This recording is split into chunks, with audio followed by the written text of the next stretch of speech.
Bienvenue à tous pour cet nouvel épisode 2 cette fois-ci de ce podcast.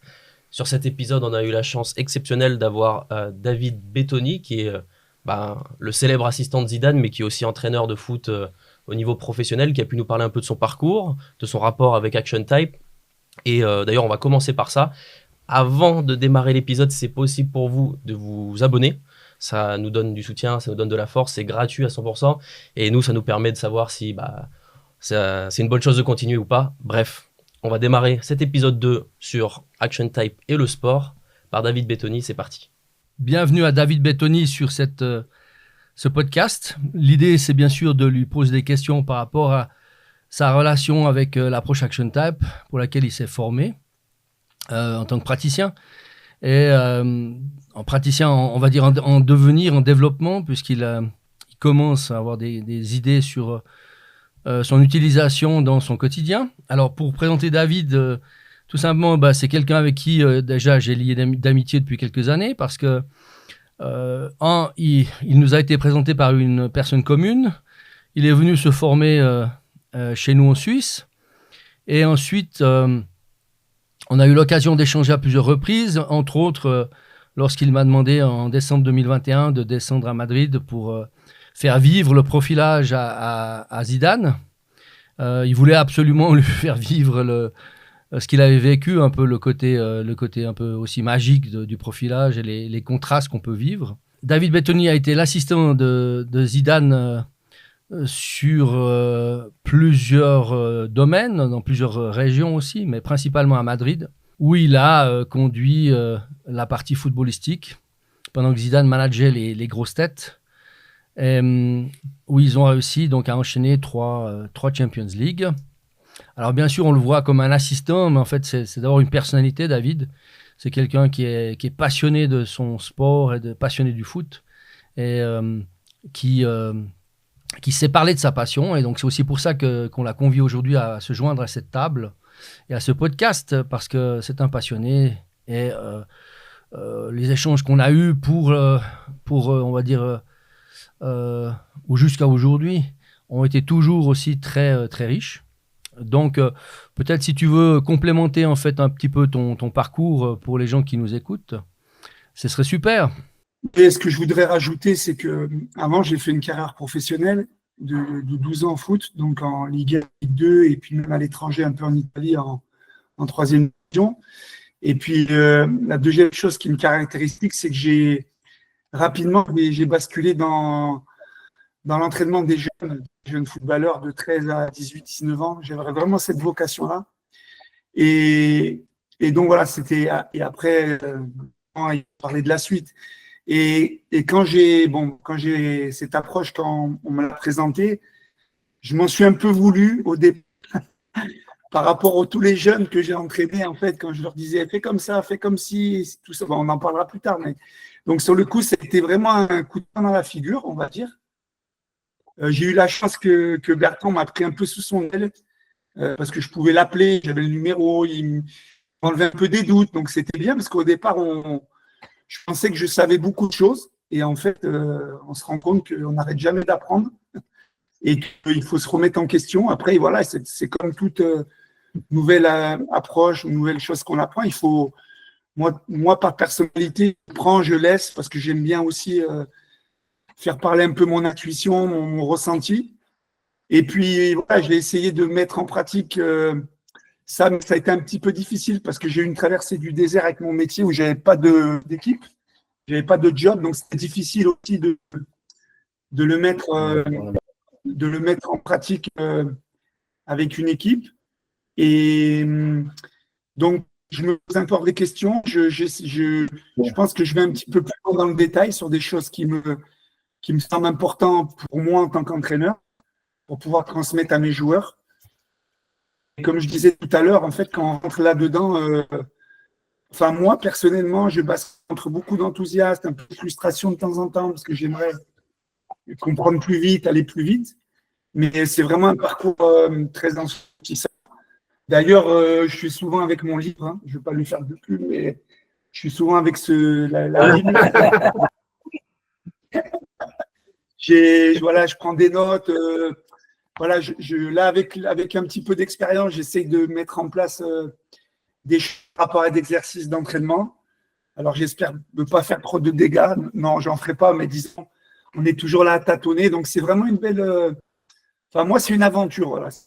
Avec Bertrand et une aventure avec ce concept qui fait que cette approche plutôt qui fait que on se remet en question et on se dit il y a des choses qu'on savait et des fois voilà de l'écouter ou de voir sur un autre profil en fait on se dit bah c'est intéressant. Donc je suis encore tout jeune là-dedans parce que j'ai fait une formation voilà ça a duré c'est une seule à Bertrand, c'est je sais pas comment on peut l'appeler. C'est une formation de base. Voilà, formation de base. Alors, je ne sais pas si peut-être plus tard on ferait d'autres, mais là, j'ai déjà beaucoup de travail pour essayer de mettre en pratique ce que je ressens de l'approche. Voilà. Et Bertrand, il m'aide beaucoup parce que je le questionne, je me remets un peu en question, tout ça. Donc, ouais, c'est un parcours. Je ne sais pas si j'y verrai la fin, je ne pense pas, mais ce n'est pas ça le plus important. Donc, bon, voilà, en gros, pour l'introduction, ce que je voulais dire par rapport à ça. Ouais, mais au moins, on va dire que ton fonctionnement fait que tu as des perspectives et que tu as des envies de faire des choses, des envies d'avancer, quoi. Ouais, parce que je trouve qu'il y a tellement de choses qu'ont besoin. Moi, je parle beaucoup des joueurs, mais pas que. Dans un staff, on a beaucoup de choses à comprendre sur nous-mêmes.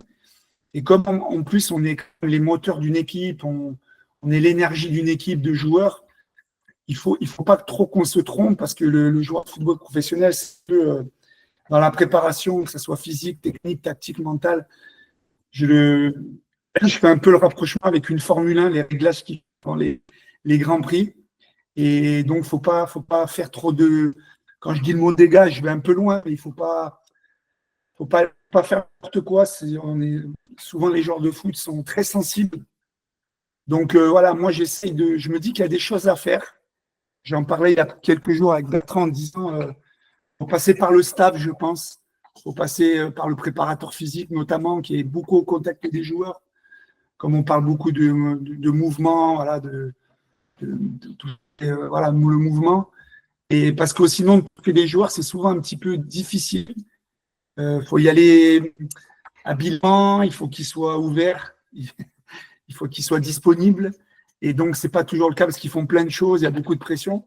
Donc, je pense que c'est un univers encore que Action Life il a beaucoup à donner.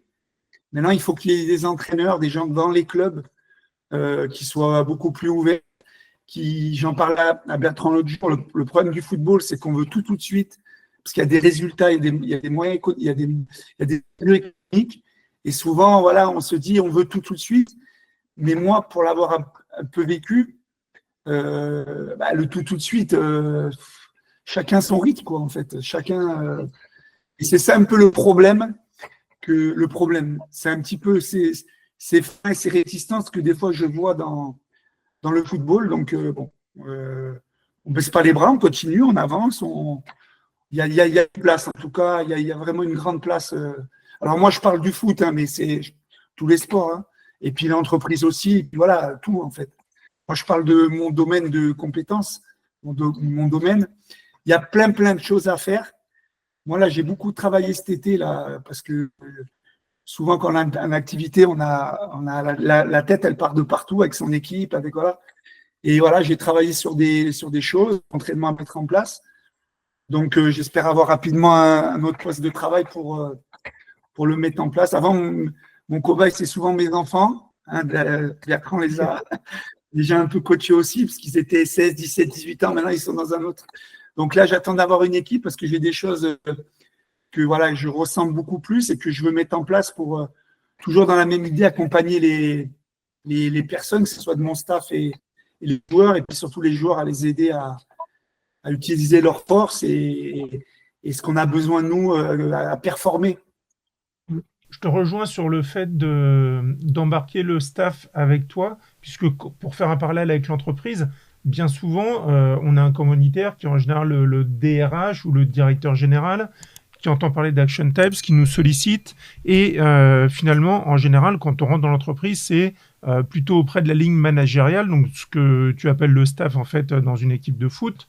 Et ensuite, le cas échéant, s'il y a des besoins, on va accompagner les collaborateurs, comme vous allez accompagner les joueurs, mais effectivement, ça passe par cette strate managériale parce qu'il faut qu'il y ait un langage commun déjà à ce niveau-là pour accompagner au mieux les effectifs en fait. Moi, c'est ce que j'en parlais à Bertrand, parce que là, je sors d'une année pleine. J'entraînais dans un club en Tunisie et je me rendais compte que déjà, en fait, c'est sûr que les diverses personnalités, c'est intéressant, ça peut être complémentaire. Le problème, c'est que moi, j'ai une approche, une vision de cet exercice, de comment amener le joueur à, et les autres, non. Et donc, il faut les convaincre, il faut leur faire voir. Et du coup, c'est du temps qu'on perd. Et dans le football de très haut niveau, on est rattrapé par les résultats. Et donc, ça veut dire que je pense que moi, ce que je souhaiterais dans ma prochaine aventure, c'est d'avoir des gens dans mon staff qui soient formés là-dedans. Parce que ça serait un appui pour moi, parce que l'entraîneur, le numéro 1, ce que je suis depuis quelques années, parce qu'en numéro 2, c'est une chose, en adjoint, on a beaucoup de choses à régler, on a tout ce qui est management aussi avec la presse, avec les dirigeants, on est toujours là avec. Et donc, des fois, on n'a pas ce recul pour continuer à réfléchir sur ça, à mettre en place. Et des fois, je me suis retrouvé un petit peu isolé là-dedans. C'est pour ça que j'en parlais à Bertrand l'autre fois. Il faut absolument que j'ai une ou deux personnes avec moi dans mon staff. Et je parlais du préparateur physique, parce que le préparateur physique, il a un rôle primordial dans un staff, parce que les joueurs, c'est des athlètes aujourd'hui. À l'époque, 20 ans, quand je jouais, on était des joueurs de foot. Aujourd'hui, c'est pas que c'est pas des joueurs de foot, mais c'est surtout des athlètes. Au niveau de la préparation physique, de la diététique, tout ça, ça a vachement évolué. Donc, le préparateur physique ou le préparateur mental, il y en a des clubs, ils sont vachement en lien avec les joueurs. D'ailleurs, on parlait l'autre jour, je parlais avec Bertrand, parce que je voyais un peu mes potes, on parlait du point mobile et on parlait de l'automassage, le massage. Donc, imaginez un kiné qui sait qu'il faut détendre le point fixe. Je ne veux pas dire de bêtises, Bertrand, mais tu me reprends. Mais tu peux y aller, vas-y. Même quelqu'un du médical, et surtout du média, il doit au moins en avoir un qui est ça pour la récupération du joueur, pour le stress, pour tout ça. Et je pense que ça que je disais, cette approche, elle est pour moi au niveau du football. Alors après, voilà, c'est mon ressenti. Il faut lui ouvrir les portes, vraiment. Mais par contre, lui ouvrir les portes avec on va dire qu'on va l'appeler comme ça, avec un cahier des charges, on va dire très précis sur la performance de l'athlète, avec un cahier de charges très précis je ne vais pas te diminuer sur tes compétences si tu es un kiné, un docteur, un préparateur physique. Je ne suis pas là pour dire ce que tu faisais, c'était pas bien. Parce que souvent, c'est ça aussi, on est confronté aux égos des gens, on est confronté au vécu des gens. Et moi, en plus, je suis un bon exemple parce que j'ai commencé dans la formation avec les jeunes dans un club semi-professionnel. Ce n'était pas un club professionnel, on s'entraînait que 4 fois par semaine. Et après, j'ai basculé dans le très, très haut niveau avec des structures au Real Madrid, vous ne pouvez même pas imaginer que ce soit des moyens financiers humains. Et souvent, là, je me suis rendu compte, voilà, quand on veut apporter quelque chose de nouveau, là, il y a l'ego, il y a le parcours. Et moi, en fait, c'est mon caractère, c'est que moi, je me sers des deux pôles, en fait, l'amateur, entre guillemets, avec très peu de moyens. Et donc là, il faut réfléchir. Et le côté professionnel, on a des moyens pour faire beaucoup de choses. Et c'est surtout ce côté-là qui est difficile. Surtout ce côté-là. Et donc, dans le football professionnel, le problème, c'est qu'il faut aller toucher donc des gens, pour moi, dans la partie médicale, dans la partie préparation physique, et dans la partie coach, adjoint, préparateur des gardiens, tout ça. Et à ce moment-là, je pense que ça pourrait être vraiment ce que je dis souvent, de la vitamine, en fait, quelque chose de la fraîcheur mentale, de la fraîcheur d'entraînement, cette notion de plaisir qui reviendrait plus au goût du jour. Parce que moi, ce que j'ai noté, et on en avait beaucoup parlé avec Bertrand, enfin moi j'ai beaucoup questionné, les échauffements, il m'avait beaucoup dit, c'est important le ludique pour activer le corps, tout ça. Et c'est vrai que je me suis rendu compte que quand on faisait du ludique, d'ailleurs Zizou, voilà, Zidane m'a toujours dit, voilà, je vais te laisser faire 80% du terrain, je vais m'occuper de la tactique et du management, je veux que les joueurs se fassent plaisir. Et il m'avait donné un repère, il faut qu'ils viennent le lendemain avec la banane, avec le sourire. C'est exactement ça. Je veux dire, aujourd'hui, on peut être performant en mettant du plaisir, on peut être exigeant en mettant du plaisir. Et c'est ce que moi, j'essaye de faire à mon niveau, à mon niveau, parce que je pense que là, on peut sortir le meilleur de chacun, en fait. Parce que c'est déjà, il y a beaucoup de sérieux dans ce monde-là, parce qu'il y a beaucoup d'enjeux. Et ouais, d'enjeux. Et donc, alors que pour moi, l'un n'empêche pas l'autre. Et c'est ce que j'essaye de faire. Et en tout cas, sur ma personne déjà, parce que c'est important, parce que je transmets, je suis là pour transmettre.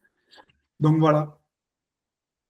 Beaucoup d'enjeux. Et pour refaire un parallèle avec le monde de l'entreprise, en fait, ce qu'on recherche, mais ce n'est pas une idée qui est unanimement partagée dans le monde professionnel, c'est le bien-être individuel au service et la performance collective.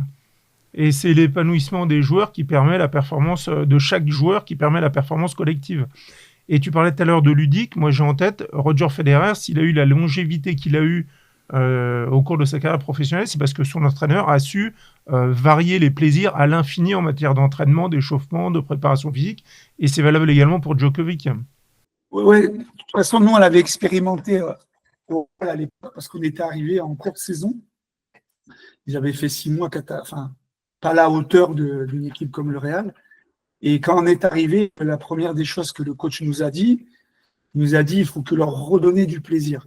Donc là, ça sortait, c'était plus le 4-3-3, la tactique, ça allait venir. Mais d'abord, c'était comme s'il fallait les reconnecter au plaisir de jouer, en fait. Parce que c'est ça. Moi, je dis souvent à mes joueurs, alors pas à mes dirigeants, ça reste un jeu. Et c'est vrai. Et si ça reste un jeu, il y a des règles du jeu. Dans un jeu, je pense que personne ne joue pour perdre. Je pense. Hein. Donc déjà, si on part de ce principe-là, on enlève aussi beaucoup de pression, comme on dit. Alors ça, c'est un truc que je garde pour mes joueurs, pas à mes dirigeants, parce que eux, c'est gagner et gagner et gagner. Et donc, quand on commence le chemin là-dessus, ben, on se rend compte que c'est beaucoup plus facile après de mettre ses principes de jeu, sa technique, sa rigueur, tout ça.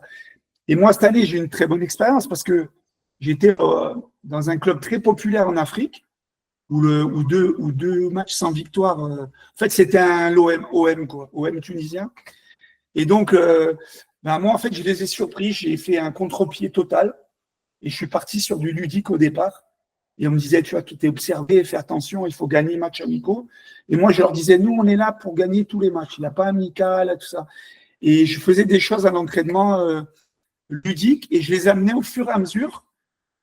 C'était ludique au départ, mais il y avait beaucoup de variantes et on arrivait dans des choses plus complexes.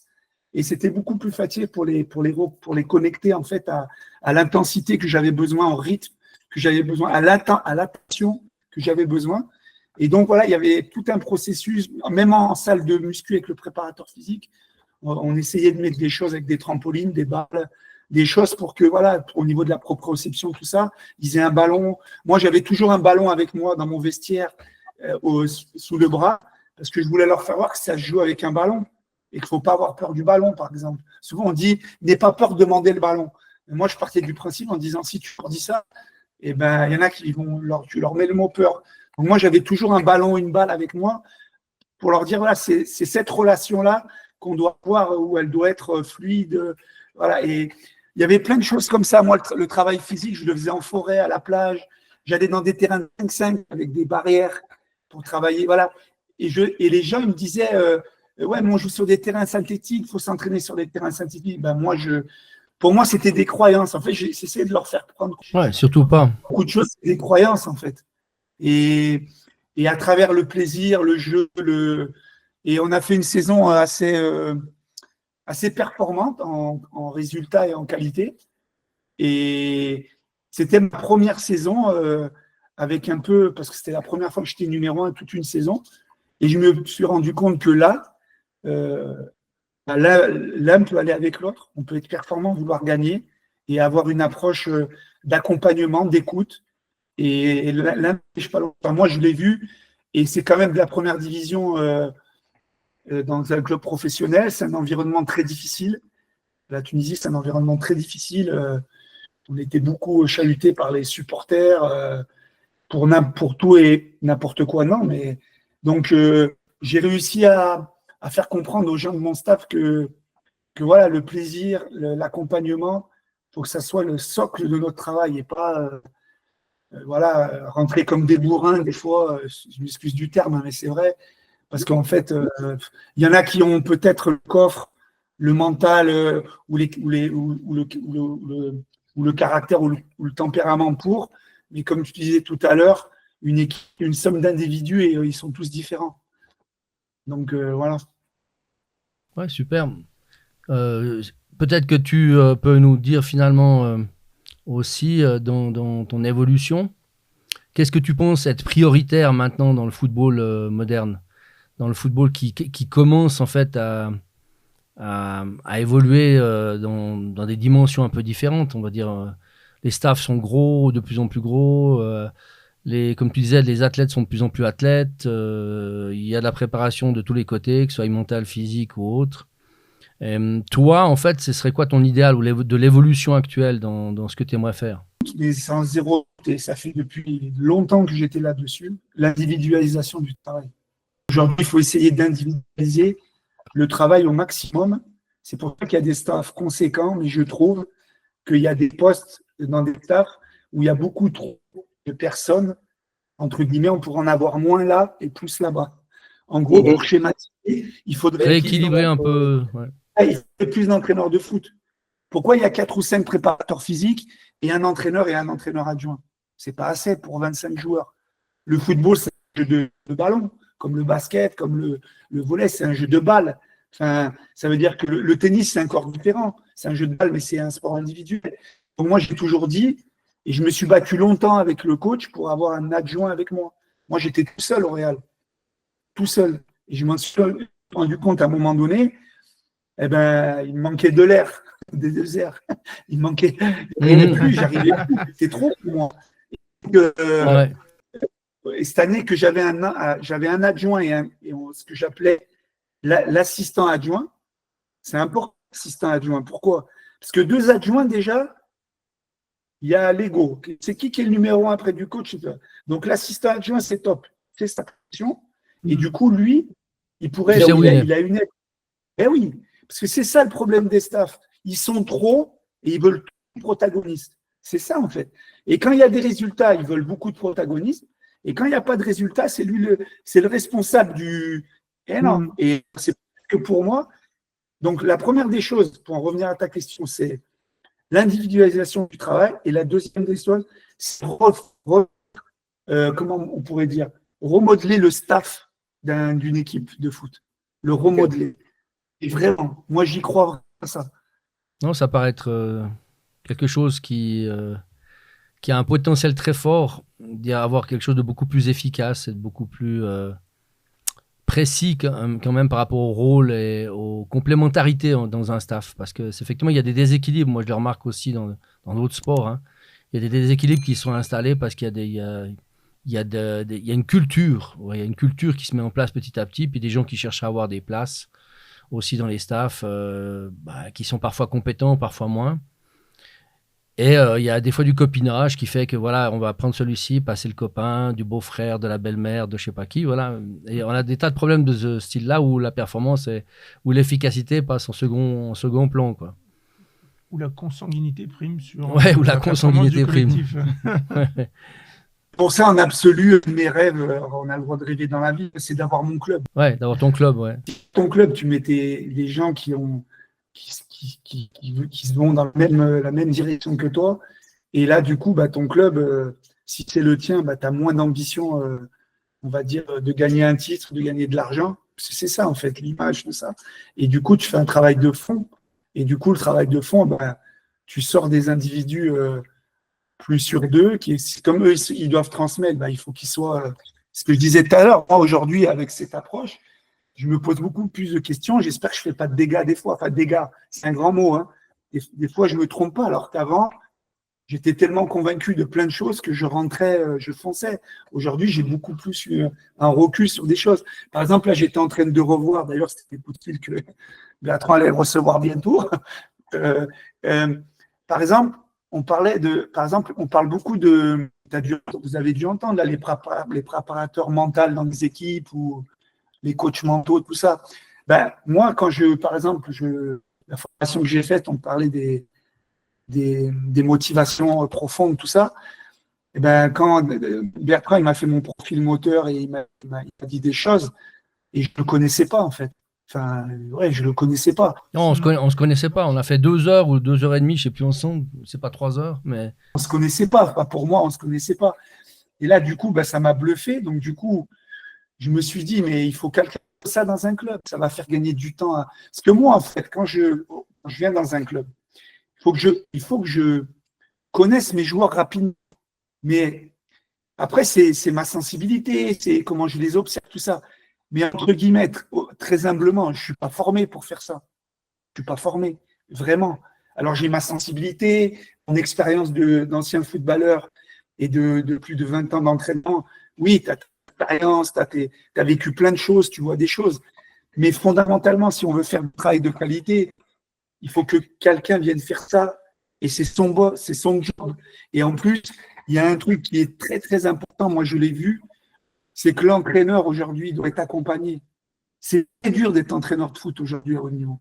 Très, très dur. On a beau être fort mentalement, avoir pris des coups, tout ce qu'on veut. Des êtres humains, il y a, par exemple, je parle pour moi, il y a David, la personne sociale, l'entraîneur, mais il y a David avec sa famille, il y a David avec lui-même. Et quand on est un entraîneur, il est seul. Zizou, un jour, il me disait, tu ne peux pas imaginer que je suis comment. Des fois, je peux me retrouver seul. Mais j'avais l'impression que moi, j'étais toujours avec lui, en fait. Et je ne comprenais pas ce que ça veut dire seul. Seul, c'est seul. On a beau être accompagné, mais quand on est seul, on est seul. Hein.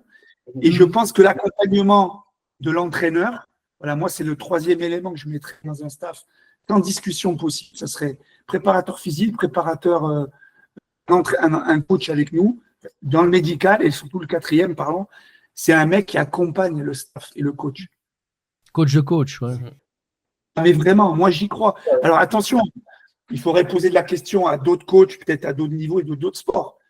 Moi, je sais que ce que j'ai vécu en numéro 1, ça a été dur, très, très dur.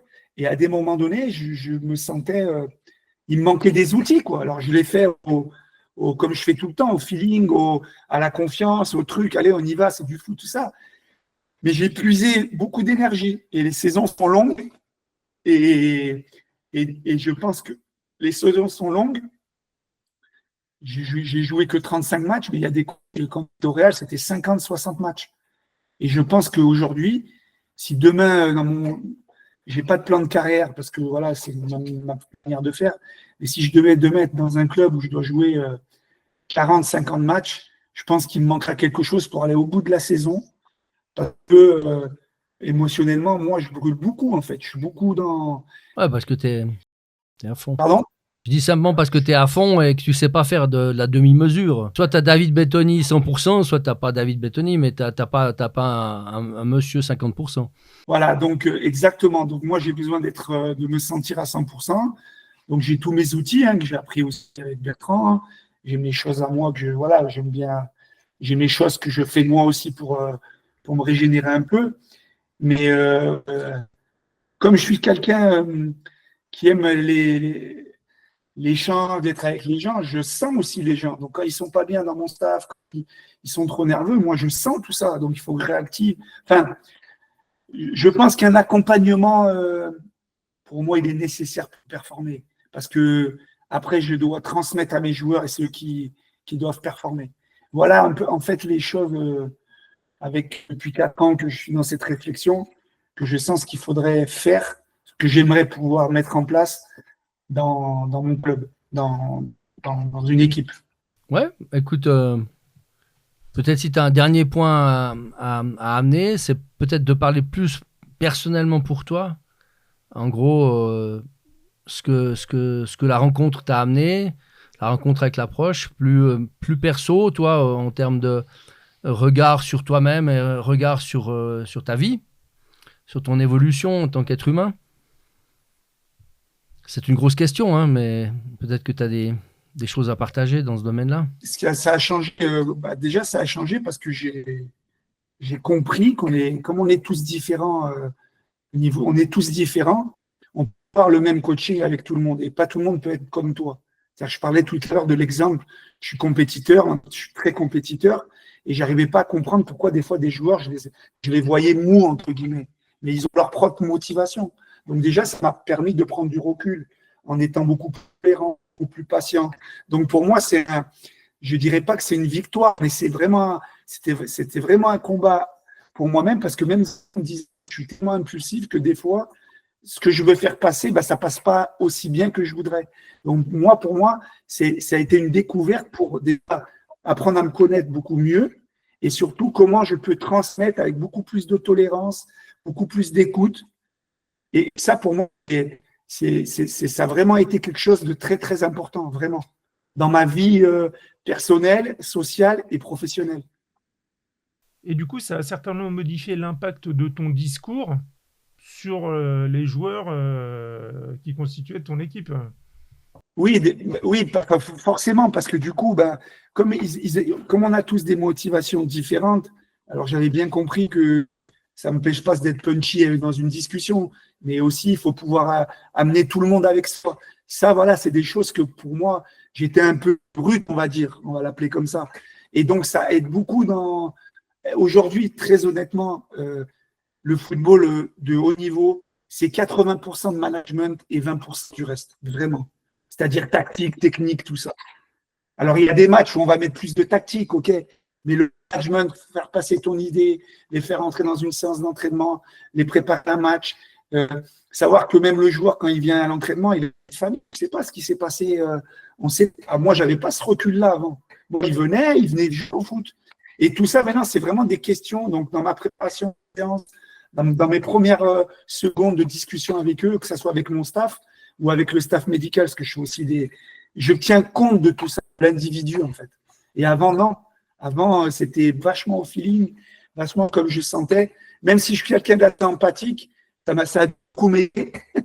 Mais en fait, c'était pas aussi performant que ça peut l'être aujourd'hui. Donc, voilà la progression que j'ai. Et voilà l'envie que j'ai encore d'aller plus loin avec ça. Merci pour ton temps, ton énergie, Merci beaucoup, David. ta passion. Et on est sûr qu'on aura d'autres occasions d'échanger dans le futur. Donc là, c'était juste l'occasion comme on était tous réunis autour de la table, de faire ce podcast et de t'avoir comme invité pendant quelques minutes avec nous et de partager un peu ton énergie et notre énergie, toi, autour de la table. Okay, merci à vous et bonne continuation. Merci David. Merci beaucoup. À tout bientôt. David, merci. Belle continuation et pleine réussite pour la suite. Après ce superbe échange qu'on a eu avec une personnalité du monde du football, Bertrand, raconte-nous un petit peu, on a parlé un petit peu de la rencontre qu'il y a eu avec Zidane grâce à David. Raconte-nous un peu comment ça s'est passé cette rencontre avec Zidane, où tu es venu le profiler du coup à Madrid, j'imagine. Bien d'abord, c'était pas prévu à la base, puisque quand David est venu se former ici chez nous en Suisse, on ne parlait pas de Zidane. On savait très bien qu'il était son assistant, mais on était là d'abord pour permettre à David de comprendre ce qu'est Action Types et d'enrichir en fait sa phase actuelle. Il était dans une phase intermédiaire où il avait envie de passer du rôle d'assistant à un rôle de premier entraîneur, et c'est très compliqué quand tu as été assistant, surtout d'une légende comme Zidane, de changer d'étiquette et de te faire voir comme un entraîneur à part entière, alors qu'il en a tout à fait les compétences et que c'est quelqu'un de brillant au niveau de l'entraînement. C'est un des tout bons entraîneurs que je connaisse et j'en ai vu passer des centaines. Je dis récemment qu'à un moment donné, quand il a vécu ici, dans cette maison, en fait, la formation de base, il y a déjà un épisode rigolo qu'il faut plutôt raconter. C'est qu'on a joué au foot dans la cour, devant la maison, et à un moment donné, on fait bien sûr on crée des systèmes de contraintes, on fait du différentiel, et on a permis à David de changer son radar. Donc on a basculé son attention du côté de sa deuxième motricité, qui est le système, ce qu'on appelle nous, d'exploration. Donc, il ne pouvait plus jouer au foot comme d'habitude. Quand tu parles de radar, c'est l'œil, on parle de l'œil là. Alors, de l'attention, ouais. Ok, Attention à droite ou attention à gauche, en Ok. fait. L'œil fait partie du système, mais c'est avoir de l'attention à droite ou à gauche en préférence. Ok. On l'a enlevé son attention habituelle. Il était obligé de se retourner vers l'attention secondaire. Et bien sûr, il s'est retrouvé à devoir jouer au foot en même temps, avec des personnes qui étaient dans le cours, dont des patineurs à glace, je veux dire, c'est pas des footballeurs. Et lui avait l'impression de ne plus savoir jouer au foot. Et il a dit, moi, je de nouveau débutant, quoi, il devait faire attention à tout, il avait l'impression d'être complètement perdu, puis de se faire voler la balle par des gens qui sont pas des footballeurs, alors que c'est un très bon joueur, il est professionnel, il sait jouer au foot. Et ça, c'est le différentiel. Et quand il a enlevé son patch et qu'il est revenu en fait dans sa motricité principale, là il a dit, là je me sentais des ailes, j'étais Zidane, quoi. J'avais tout ce que je touchais, ça partait dans tous les sens, ça allait magnifique. Et donc il a compris l'importance du système. Et il m'a dit à un moment donné, vu ce que j'ai vécu, descends à Madrid, on va proposer à Zidane de faire ce profilage, de vivre le profilage Action Types. Et de dribbler avec un patch aussi. Et peut-être, toujours est-il que voilà, décembre 2021, je suis descendu à Madrid, où j'ai pu échanger d'abord avec lui et avec ses enfants. 2 enfants avec 16, 17, 18 ans, là, comme ça. 2 sur 4. Donc, les profiler, les aider un petit peu dans 2-3 choses, 2-3 besoins qu'ils avaient personnels, dont le plus jeune qui était encore dans une carrière de foot, donc il voulait aussi s'améliorer sur certaines choses. Donc on a pu bosser chez lui sur les sujets qui étaient importants pour lui. Et là, à un moment donné, une fois que on est fini, on a fait pas mal de trucs, on était là à droite à gauche, et puis à un moment donné, on a fait le rendez-vous avec Zidane. Zidane est venu chez David Bettoni. Ils habitent pas très loin l'un de l'autre. Et du coup, on leur a proposé le profilage. Il a vécu ça de manière super intéressante. Et puis, bien sûr, on attend juste le moment où il pourra prendre l'équipe de France. Et peut-être que finalement, Action Types sera une approche qui aura fait 6-7 ans en équipe de Suisse et peut-être quelques années en équipe de France, on ne sait jamais. Alors, au moment où on tourne cette vidéo, il n'y a aucune info sur l'équipe de France, de quoi que ce soit. Peut-être qu'au moment où sort cet épisode podcast, il y a des choses, mais en tout cas, aujourd'hui, il n'y a aucune info de rien du tout. Il n'y a pas d'officiel, il n'y a rien d'officiel. Mais on espère. Voilà. En tout cas, pour l'équipe de France, je pense que ce serait une excellente chose que ce duo prenne les commandes.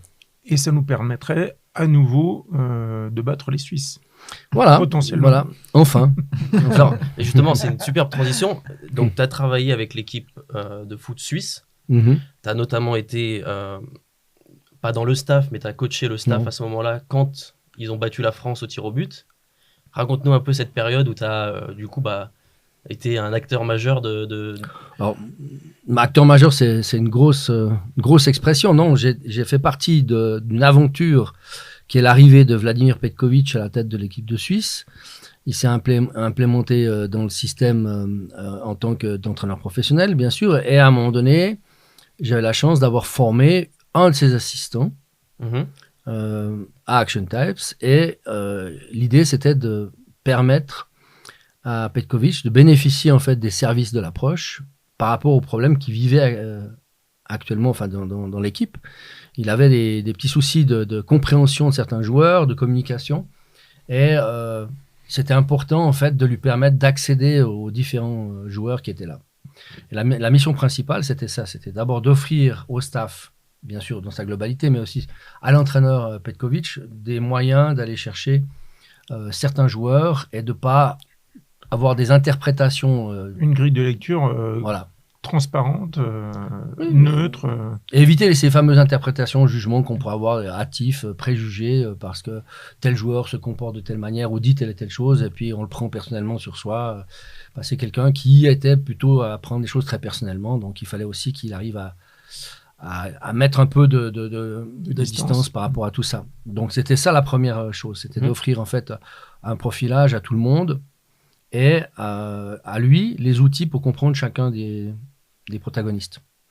Donc c'est ça, donc j'ai fourni en fait des grilles de lecture, des grilles de coaching pour chacun des joueurs qui ont été profilés. On a passé à peu près 45 minutes avec chacun des joueurs de l'époque pour les profiler, pour leur donner un minimum d'informations.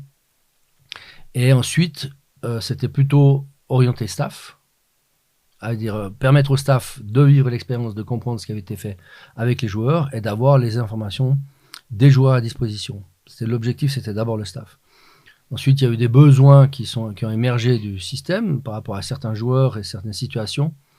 Et là, bien, l'objectif de mon ami qui était dans le staff, c'était de répondre à ces besoins, d'aller proposer des choses. Mhm.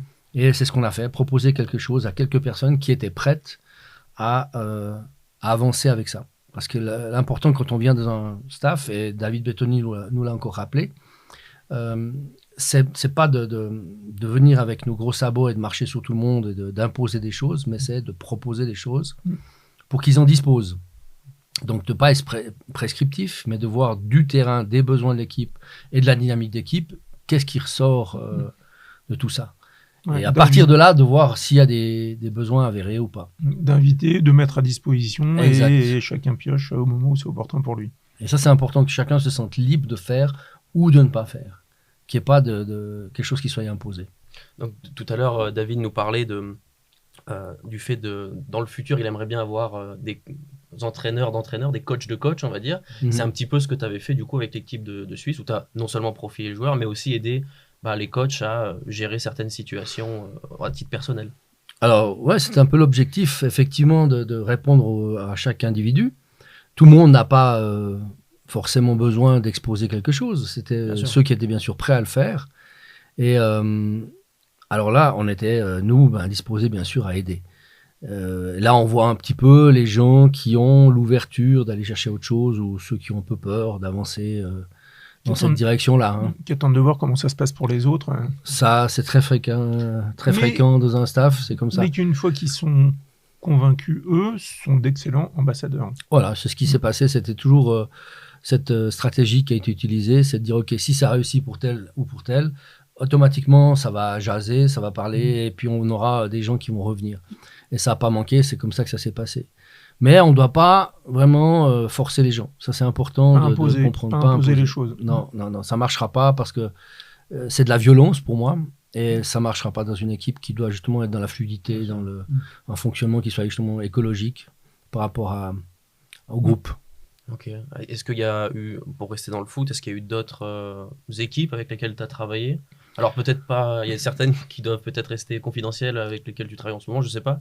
Est-ce que tu as d'autres... Oui, alors officieusement, c'est toujours difficile de savoir ce qu'on a le droit de dire, pas de dire. Oui, bien sûr. Mais on a travaillé quelques années avec Arsenal, à l'époque où Arsène Wenger était entraîneur. Donc lui, s'en occupait pas vraiment de ce qu'on faisait. Il avait d'autres chats à fouetter à l'époque sur des problèmes justement journalistes, petits problèmes de communication. Mais on a été introduit en fait dans le club d'Arsenal parce que nous avions formé un docteur en psychologie qui était responsable du développement personnel des rugbyman des Saracens de Londres. Et on avait commencé par les Saracens, et puis comme ça a très bien marché avec les Saracens, ils étaient à la recherche d'un titre européen, ils n'en avaient jamais eu, et 2 ans après, je crois qu'on est formé, en tout cas, toucher du doigt l'approche au staff. Ils ont gagné plusieurs titres européens. 3 titres en 4 ans, si je ne dis pas de bêtises. Ouais, il y a eu l'année où ils n'ont pas eu, et puis ils ont repris derrière. Enfin bon, le milieu se prêtait très bien en fait à ce qu'on a fait parce que l'entraîneur principal était demandeur. La personne qui nous a introduit, ce docteur en psychologie, était aussi quelqu'un qui nous facilitait la tâche pour rentrer dans le staff, pour faire passer les messages. Et donc, qui a beaucoup contribué à tout ça. C'était David Priestley. Et il est venu se former en Suisse. Il a fait toute sa certification aussi en Suisse. Et à Londres, on a fait une fois une validation à Londres. Et du coup, ça s'est su. Arsène Wenger a appris ce qui se faisait au niveau du rugby. Et il a demandé à David s'il voulait revenir, un autre David, de revenir au foot, qui certainement avait des conditions aussi financières un peu meilleures qu'au rugby. Et ça s'est fait. Donc du coup, comme il y a eu cette transition, on a été demandé pour pouvoir travailler avec Arsenal. Et à ce moment-là, Arteta était capitaine de l'équipe. Nickel. Il y avait Osgood, Ozil, il y avait du monde, du joli monde, comme d'habitude chez Arsenal. Hein, il y a des bonnes personnes. Et on a profilé toute l'équipe, y compris Giroud. À l'époque, il jouait pour Arsenal. Et puis, on était là au service en fait de David Priestley qui avait besoin de clés pour approcher et coacher chaque joueur dans le développement personnel. Donc c'était pas pour les entraîneurs, mais on a pu profiler quelques entraîneurs qui étaient ouverts, qui étaient prêts, on a pu faire quelques trucs comme ça. Mais l'objectif était plus de nouveau dans la communication, on n'était pas trop à toucher du foot, etc. Mais plus tard, David m'a fait revenir pour travailler avec des gardiens, donc on a eu d'autres choses qui sont venues par la suite. Néanmoins, bon, il y a eu une ouverture qui s'est créée, et puis il y a de ça 2 ans, Arteta, à 2-3 ans, a repris les commandes du club et m'a redemandé de venir faire une présentation à son staff pour éventuellement implanter quelque chose. Néanmoins, la direction du club était encore pas très ouverte à cela. Donc, c'est utilisé à Arsenal par différentes personnes du staff, mais ce n'est pas implanté officiellement parce que le système ou l'environnement n'est pas encore complètement prêt et ouvert à ça. Ouais. Mais néanmoins, il y a disons, une intention déjà d'utiliser. Parce qu'il y a 2 façons pour toi de travailler avec les équipes professionnelles, enfin les équipes sportives d'ailleurs. C'est toi de faire une intervention, et il y a aussi les personnes que tu as formées qui utilisent cette approche-là dans leur milieu professionnel sportif. Et c'est ce qui rend la chose un peu complexe, c'est que en fait, tu sais, par exemple, pour les Jeux Olympiques, tu sais pas combien il y a de personnes qui ont utilisé combien il y a d'organisations qui ont utilisé l'approche Action Type pour avoir potentiellement une médaille, quoi. Non, on a essayé de faire un petit peu un bilan pour les Jeux Olympiques de Londres. Hein. On était arrivé à 12 projets qui ont eu des médailles, qui ont intégré l'approche. Et 8 en or, je crois, 3 en argent, un truc comme ça, et 1 en bronze, ou je sais plus quoi. Mais on avait fait ça en faisant le bilan sur tous les pays où il y avait justement des praticiens qui avaient intégré ça. Donc soit nous avions travaillé directement avec, soit c'était indirect. Mais il y a eu pas mal de choses qui se sont passées. Et puis dans les autres Olympiades, également, il y a eu des choses qui... Mais de plus en plus, on ne sait pas qui utilise, qui avance là-dessus. Parce que en 2012, c'était il y a 13 ans. Bah oui. Et il y a eu 2-3 Jeux Olympiques entre-temps, donc plus de personnes formées. Plus Olympiques d'hiver, plus d'autres choses. Hein. C'est-à-dire qu'il y a eu beaucoup d'événements paralympiques. Jeux paralympiques, parce que j'ai eu l'occasion de vivre un accompagnement d'un sportif professionnel, joueur de tennis fauteuil, et c'est extraordinaire de voir à quel point ça peut changer les choses pour eux, quoi. Oui, en termes de mobilité notamment, incroyable. Effectivement, on a eu aussi une mission avec l'équipe de France paralympique de tennis de table. Mais voilà, c'est clair que les choses ayant explosé, on ne sait pas trop où ça part. Ouais, mais c'est quelque part, quoi. C'est quelque part, ouais. En tout cas, on sait que à défaut de faire du mal, on peut faire du bien pour que les choses se passent le plus fluidement possible dans la performance sportive et qu'il y ait le moins de blessures aussi possible. Okay, on a parlé du foot, on a parlé aussi un peu du rugby.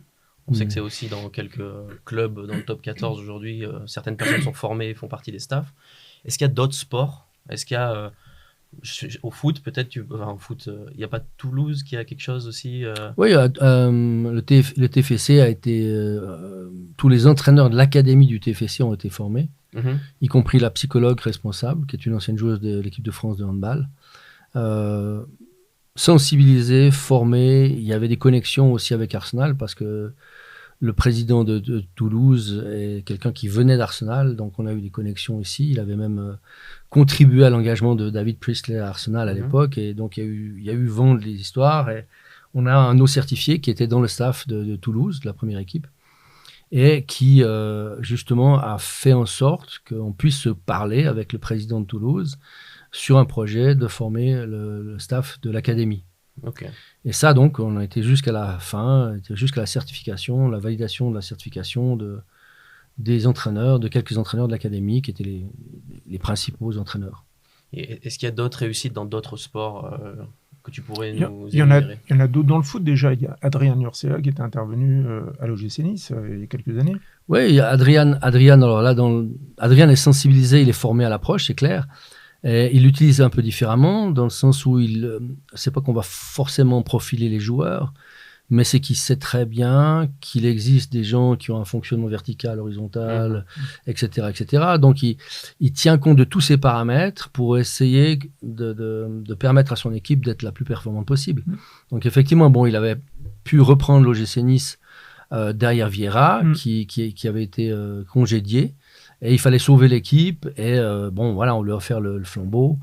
Moi, j'avais des contacts avec le club pour essayer d'aller plus loin. Et j'aurais bien sûr aimé qu'il puisse rester à la tête de la première équipe, ce qui est malheureusement très compliqué. Encore une fois, un assistant qui prend la tête et qui est censé rester, il aurait fait énormément de bien à l'OGC Nice comme premier entraîneur de l'équipe. Il en avait fait du bien, puisqu'il a laissé l'OGC Nice en première division. Il a fait ce qu'il y avait à faire. Alors qu'ils étaient très très mal barrés au moment où il les a récupérés. Enfin, ils étaient mal plus près de la relégation que du maintien. Tout à fait. Non, il a fait un énorme travail. C'est un entraîneur exceptionnel sur sa manière de fonctionner et sur sa qualité relationnelle aussi avec tous les joueurs.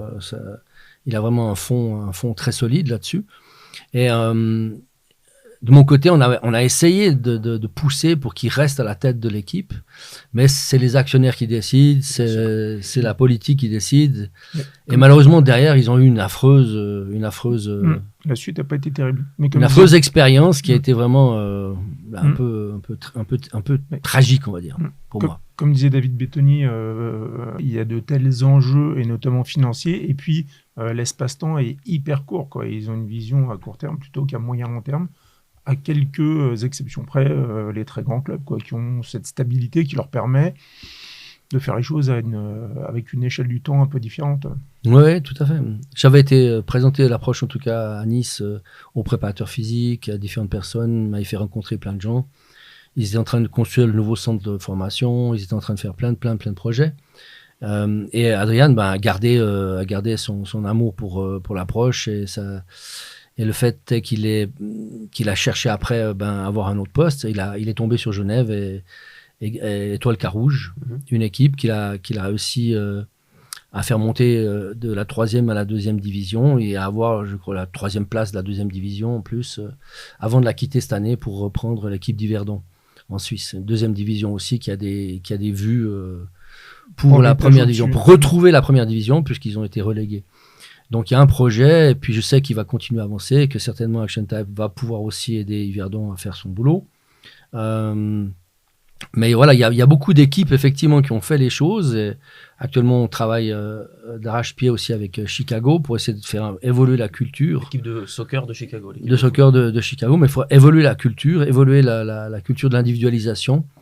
Et voilà, on en parlera dès que ce sera le moment, mais pour l'instant, voilà, ça bouge de ce côté-là. Et dans les autres sports, il y en a plein, bien sûr. Il y a plein d'autres sports qui ont bénéficié de l'approche, que ce soit le ski, que ce soit le patinage, que ce soit le kayak, le canoë-kayak, le slalom, l'athlétisme. Enfin là, il y a une vingtaine de sports en tout cas qui ont bénéficié de l'individualisation à travers le Prism Action Type. Le golf également. Il y a eu quelques belles histoires dans le golf aussi. Et ça continue. Il y a de plus en plus de gens qui sont formés, effectivement, de pros de golf qui sont formés et qui utilisent en tout cas une partie des développements pour aider les clients. Donc, moi, je pense que le futur est là, quoi. Les choses se passent de commentaires presque. Les résultats sont là et ça continue. C'est ce qu'a dit David Bettoni quand tu lui avais demandé mais qu'est-ce que ça a changé dans ta pratique entre avant et après ta rencontre avec Action Types. Il l'a évidemment développé, mais la réponse était tout. Ça a juste tout changé, quoi. Ouais, ça lui a permis de développer d'autres choses que ce qu'il avait en fait développé. D'avoir une grille de lecture très différente, d'avoir une prise de recul qu'il était a priori pas capable d'avoir avant, et ça permet plein de choses. Avec le danger, c'est justement de s'auto-flageller, ça veut dire de regarder ce qu'on a fait dans le passé comme étant à l'inverse de ce qu'il a envie de faire dans l'avenir. Mais ça, c'est, je veux dire, ça fait partie de l'apprentissage. Moi aussi, quand je regarde ce que j'ai fait avant de développer l'approche et après, c'est complètement différent aussi. C'est pas du tout... Mais il faut avoir un regard accueillant sur ce qu'on a fait parce qu'on n'était pas au courant. On suivait des modes, on suivait des cultures qui nous avaient été enseignées. C'est un vrai motif de satisfaction, parce que si je reprends une phrase que j'adore et que j'emploie un peu à toutes les sauces de Jean-Paul Sartre, c'est l'important, c'est pas ce qu'on a fait de toi, c'est ce que tu fais de ce qu'on a fait de toi.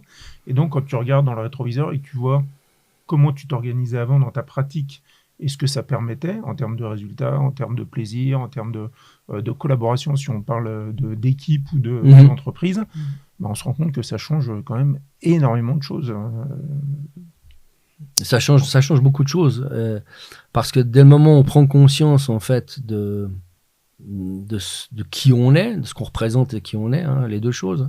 Et qu'on arrive à se regarder dans le miroir avec un peu d'accueil, de bienveillance, si tu veux. On commence aussi à miser sur le bon cheval, ça veut dire sur les choses qui sont capables en nous de créer des différences dans le coaching, dans l'entraînement, dans le relationnel aussi. Ça ne nous empêche pas d'avoir des risques, d'avoir des moments où c'est beaucoup plus compliqué. Parce que l'objectif, c'est pas d'éviter les expériences. L'objectif, c'est de les vivre différemment. De les vivre avec plus de qualité et en apprenant de ce qu'on a vécu. Et il y a que ceux qui font rien qui ne se trompent pas. Donc l'apprentissage par essai-erreur, c'est à peu près ce qui marche le mieux. C'est inévitable. Mais on n'a pas le choix. On est obligé de se planter pour pousser. C'est la devise du jardinier. Ce qui est intéressant avec l'approche Action Type, c'est qu'elle autorise une grille de lecture qui permet justement de comprendre pourquoi une expérience a constitué une erreur et comment on peut la transformer en essai réussi. Voilà. Et en même temps, on peut être aussi suffisamment veillant pour dire qu'il n'y a pas de vraies erreurs. Il y a juste des expériences qui ont des conséquences. Alors, on peut les juger comme étant des erreurs, mais on n'avait pas les moyens forcément de les éviter. Donc, c'est une expérience qui aboutit peut-être pas à ce qu'on voulait. Mais ça reste une expérience. Je suis tout à fait en phase. J'utilisais les mots essai et erreur pour être en phase avec... avec le sport. Avec le sport, ouais. Non, on est d'accord que quand on parle d'erreur, c'est avant tout une expérience. Ouais, c'est une expérience. L'expérience, elle devient intéressante dès le moment où on apprend de ce qu'on a fait. Donc, un peu de recul et Action Type permet un peu d'avoir ce jeu de proche loin, de recul, en se disant, voilà, dans quel état j'étais quand j'ai vécu ça, qu'est-ce qui a fait que je me suis énervé, qu'est-ce qui a fait que j'ai pété un câble à ce moment-là, et qu'est-ce que je pourrais faire pour éviter la prochaine fois de... Là, on fait du Nelson Mandela, je ne perds jamais, soit je gagne, soit j'apprends. C'est ça. Là, on parle de sport collectif, on parle d'entraîneur, mais il y a aussi un impact directement sur les sportifs. Alors, tu n'as pas participé forcément à ça, mais il y a une interview connue de Usain Bolt où il explique justement, on parlait de radar tout à l'heure, qu'en 2012, il était très content d'avoir personne sur sa droite parce que ça lui permettait d'enlever les informations qu'il y a sur la droite pour pouvoir se concentrer sur l'objectif final.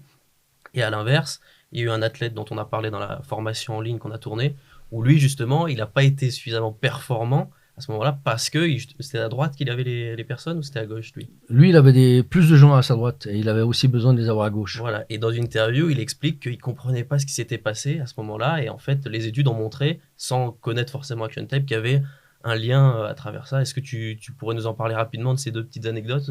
Oui, alors, il y a beaucoup d'athlètes de haut niveau qui ont une préférence attentionnelle sur la gauche, qu'on appelle justement l'œil moteur gauche ou le radar à gauche. Et cette préférence-là, elle est très fréquente dans le milieu du sport, tout simplement parce que avoir un radar à gauche, ça veut dire d'abord bénéficier d'un système d'adaptation au contexte. Okay. Donc c'est déjà de ne pas forcément avoir une prise de position qui est orientée sur le détail, mais plus sur la globalité du contexte. Et Usain Bolt, effectivement, il n'avait que 2 personnes à sa droite qui n'étaient pas forcément ses principaux rivaux. Ouais.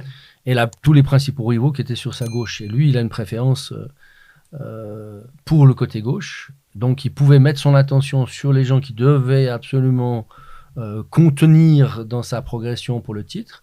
C'était les Jeux de Londres 2012. C'est ça. Et il pouvait un peu oublier les 2 à droite.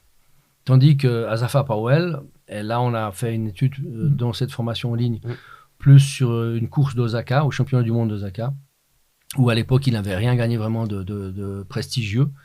Et il y a tout un reportage qui a été fait par les Japonais, par la télévision japonaise, pour montrer qu'il avait décoordonné sa course à un moment donné, et que cette décoordination, en l'analysant sous le prisme Action Type, on voyait qu'il avait mis son attention sur sa droite. Donc, il avait inversé son système d'attention préféré, ce qui avait aussi à un moment donné décoordonné. Le coureur qui était sur sa droite le remontait, et plus il mettait l'attention sur la personne qui voulait éviter de passer devant lui, plus il décoordonnait son système musculaire. Moi, il avait accès à ses préférences. Voilà, il était en phase d'adaptation, mais il n'y avait rien qui lui permettait de s'adapter. parce qu'il était dans un mode et il y avait une sorte de je force dans le mode dans lequel je suis. Mode Et automatique. je n'ai pas le temps de m'adapter. Sur un 100 mètres, c'est quand même très court. Et voilà. Et donc, du coup, il n'a pas pu terminer correctement. Et du coup, tout à l'heure, tu parlais de David quand tu lui avais mis un patch sur l'œil où il n'arrivait plus à jouer au foot. Là, on parle de coureur élite des Jeux Olympiques. Ouais. Comment est-ce que, en tant qu'athlète ou en tant qu'entraîneur, on peut entraîner quelqu'un, ou on peut s'entraîner soi-même pour, justement, si j'ai du monde, si Usain Bolt, il a du monde à sa droite, ça puisse quand même être, ça n'affectera pas sa performance. Est-ce qu'il y a une façon de travailler? Comment est-ce qu'on peut dealer avec ça? Il y a toujours des façons de travailler, des manières simples de faire les choses.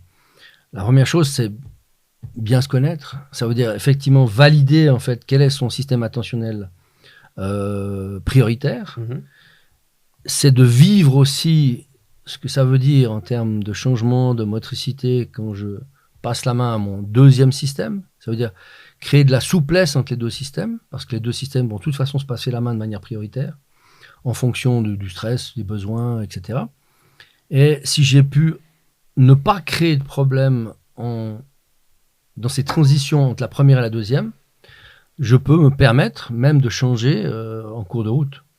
Je peux me permettre d'utiliser celle qui est la plus appropriée par rapport au vécu de la situation. C'est-à-dire, si je suis stressé et que je me rends compte que je suis vraiment stressé par un élément, mon corps a les ressources pour faire évoluer sa façon de faire et continuer à performer. C'est ça que les gens ne comprennent pas, c'est qu'on peut continuer à performer lorsqu'on va utiliser d'autres ressources dans notre profil. Il n'y a pas de limite par rapport à ça. C'est juste qu'on a moins l'habitude et peut-être que la confiance, elle est moins bien établie. Mais l'idée, c'est d'apprendre à faire confiance à nos ressources pour pouvoir justement gérer ces moments particuliers. Et donc, lorsqu'on a un radar ou un système d'attention qui est plutôt d'un côté, il suffit en fait de garder cet ancrage attentionnel, quelle que soit la chose qui se passe, pour maintenir une cohérence en fait tout du long. Si je traduis, si tant est qu'il ait une préférence à gauche, s'il voit des adversaires le remonter à droite, il a tout intérêt à faire fi de ce qui se passe là et à maintenir son attention à gauche pour rester dans son mode préférentiel et continuer à produire son effort et sans être perturbé par ce qui se passe Oui, tout à fait. entre guillemets du mauvais côté. Oui, il n'y a pas de mauvais côté, mais de l'autre côté... C'est pour ça que je mets des guillemets. Oui, c'est des guillemets. Mais en même temps, ça va même au-delà, c'est que il va pas faire fi de ce qui se passe à droite. Il va en restant dans ce qui lui paraît, enfin ce qui est le plus naturel pour lui à ce moment-là. Le fait de garder son attention là où il est censé l'avoir va lui donner accès à l'information de l'autre côté. Ça veut dire que pour mettre en fait une sorte de métaphore par rapport à ça, une analogie, si je sais ce qui me rend prêt ou fort à un moment donné, et que je permets à cet élément de s'exprimer le plus naturellement possible, je peux très bien m'adapter à tout ce qui se passe. Même si quelque chose me dérange, je peux m'adapter.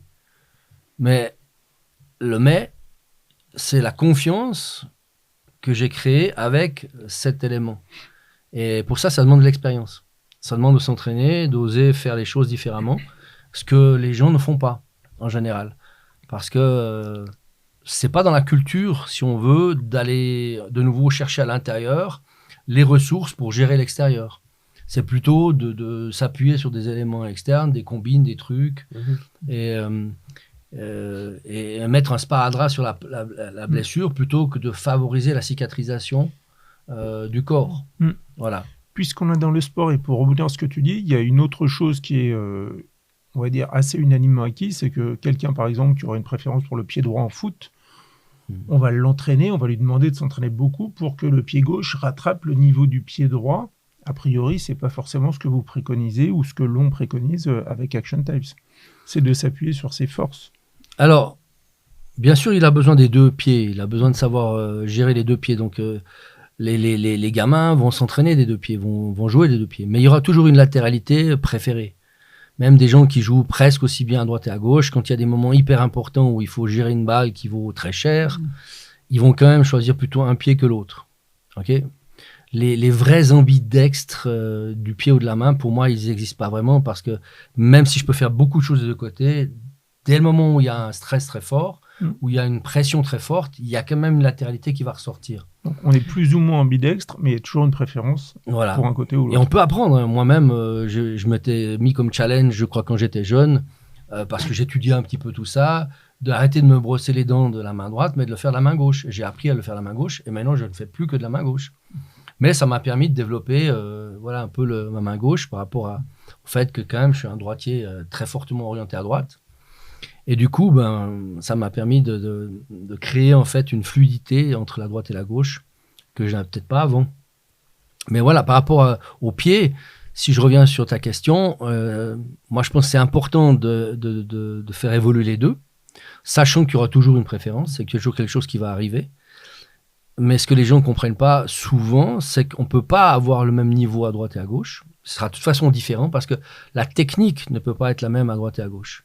Il n'y a aucun joueur au foot, au monde, qui a la même technique à droite et à gauche. C'est pas possible.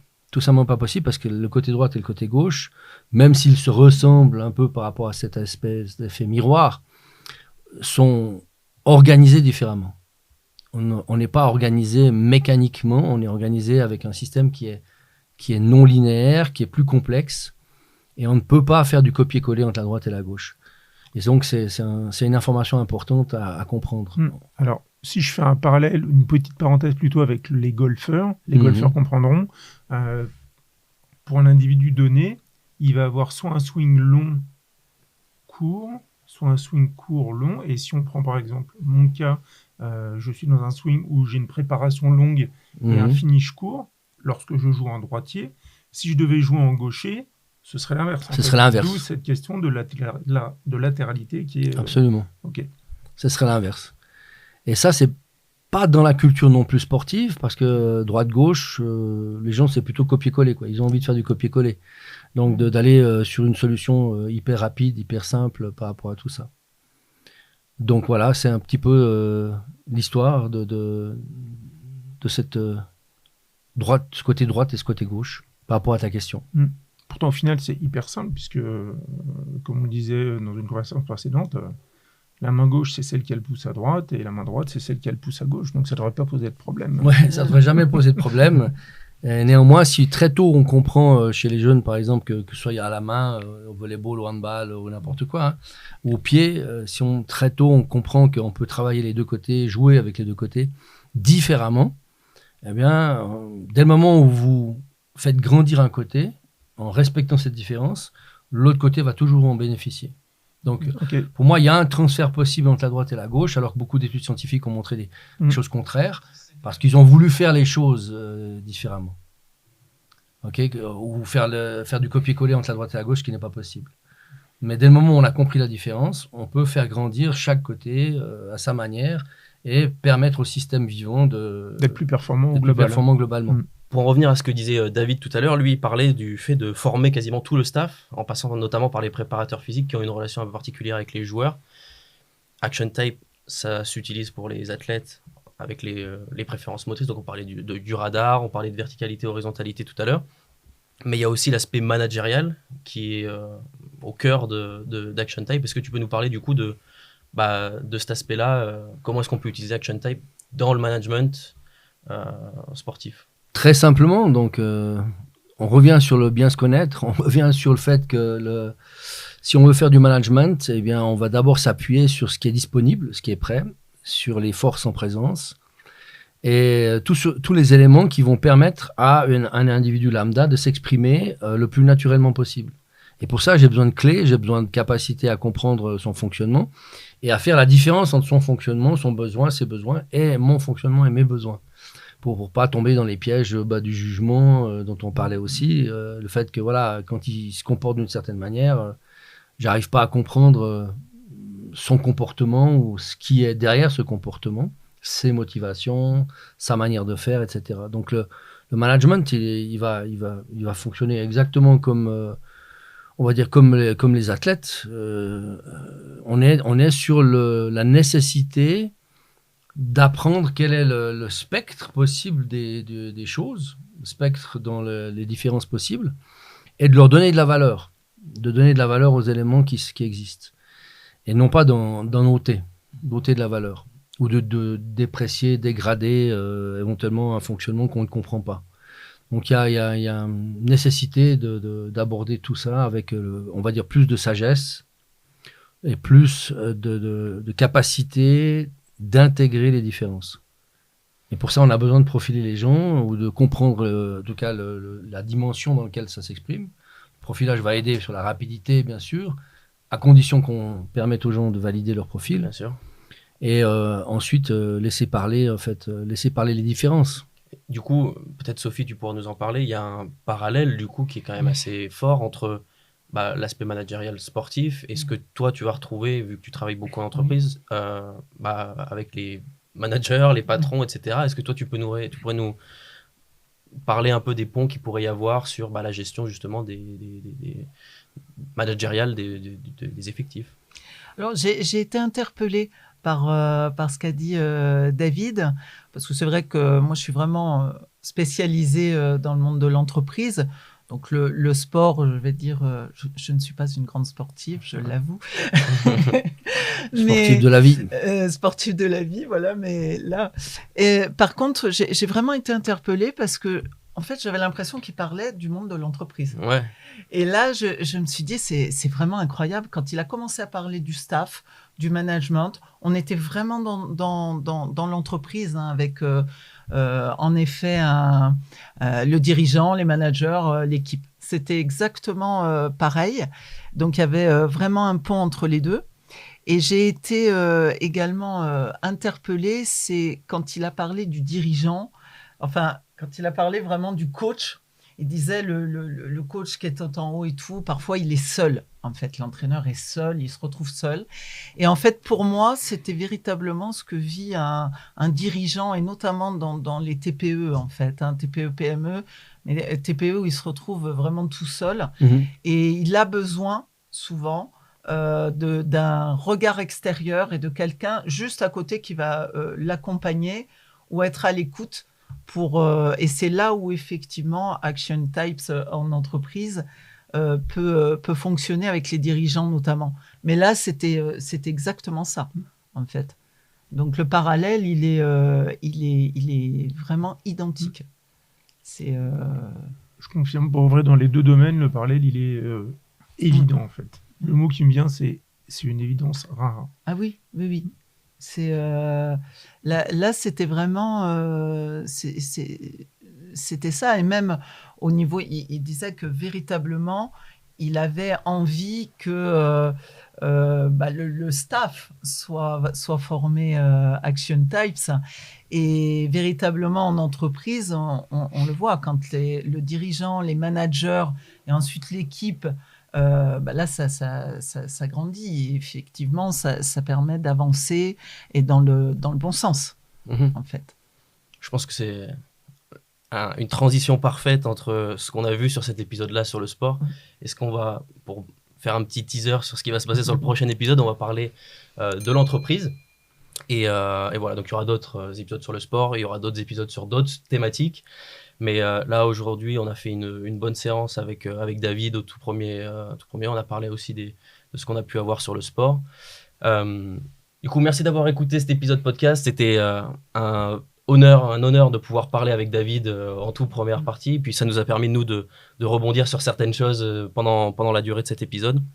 Merci du coup à Bertrand, Sophie, Jean-Michel d'avoir... Et Mathis. Et Mathis. Et moi-même d'avoir pu créer ce petit échange qui était riche. J'espère que ça vous a plu aussi. Puis si vous avez des questions, n'hésitez pas à venir nous les poser. Que dire à part merci pour votre écoute. Et puis on a hâte d'être au prochain épisode sur le monde de l'entreprise. À tout bientôt. À bientôt. À bientôt. Ciao.